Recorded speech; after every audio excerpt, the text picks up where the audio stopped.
একটা নতুন রেসিপি নিয়ে চলে এলাম। দেখো আজকে ডিম ফুলকপি আলু দিয়ে একটা রেসিপি। এটা এগ রেসিপি মূলত, কিন্তু ফুলকপি দিয়ে খুব ভালোভাবে ডিমের এই কারি করলে খেতে খুবই ভালো লাগে।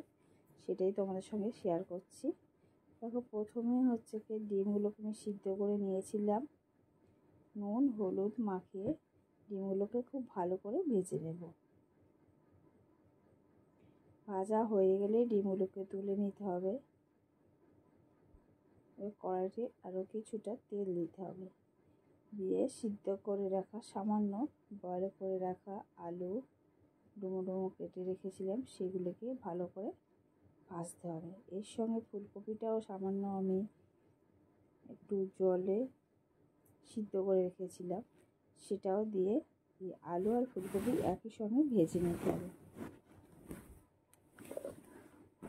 খুব কম সময়ে এটা করা যায়, খুব কম তেল মশলা, কিন্তু খেতে হয় খুবই সুস্বাদু।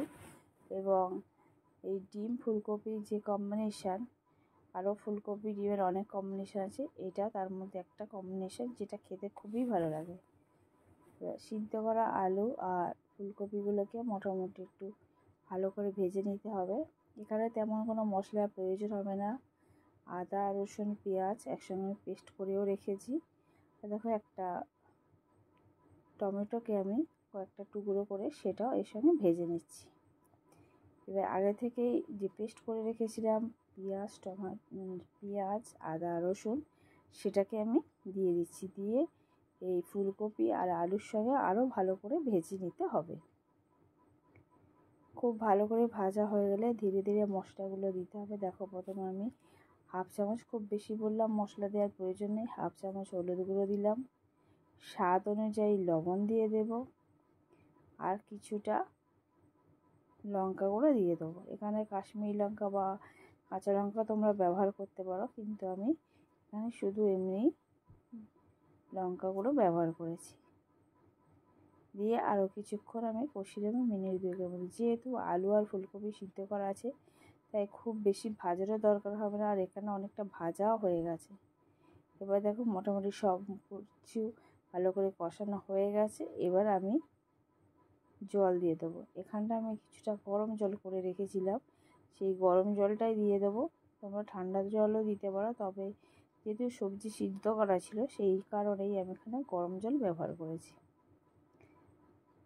জল দিয়ে দেওয়ার পরে কিছুক্ষণ ফুটলে, যেহেতু আলু আর ফুলকপি সিদ্ধ করা হয়ে গেছে, সেটা খুব বেশি ফোটানোর দরকার হয়। মিনিট 3-4 ফোটানো হয়ে গেলে আমি ডিমগুলোকে দিয়ে দেবো।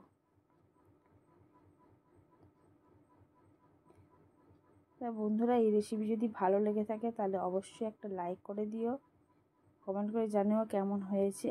আর যারা আমার ফেসবুক থেকে দেখছো তারা অবশ্যই ফলো করো, আর যারা ইউটিউব থেকে দেখছো তারা সাবস্ক্রাইব করো।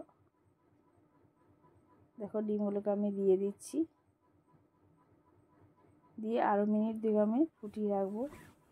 তাহলে রেডি হয়ে যাবে আমার এই ফুলকপি এগ কারি। বন্ধুরা, এখানে পুরোপুরি সিদ্ধ হয়ে গেছে।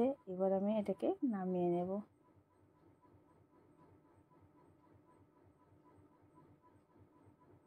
তা এই সময় ফুলকপি দিয়ে যদি তোমরা, যদি নতুন ফুলকপি এসে যদি ফুলকপি আলু আর ডিম দিয়ে এরকম রেসিপি তৈরি করো, বাড়ির সবাই খুশি হবে। বাচ্চারাও যারা মাছ খেতে চায় না তাদের খেতেও এটা খুবই সুস্বাদু মনে হবে। তাই বন্ধুরা, আর কিছুটা ধনেপাতা কুচিয়ে দিলাম। আজকের এই পর্যন্ত। ভালো থেকো, সুস্থ থেকো, আবার অন্য রেসিপি নিয়ে চলে আসবো।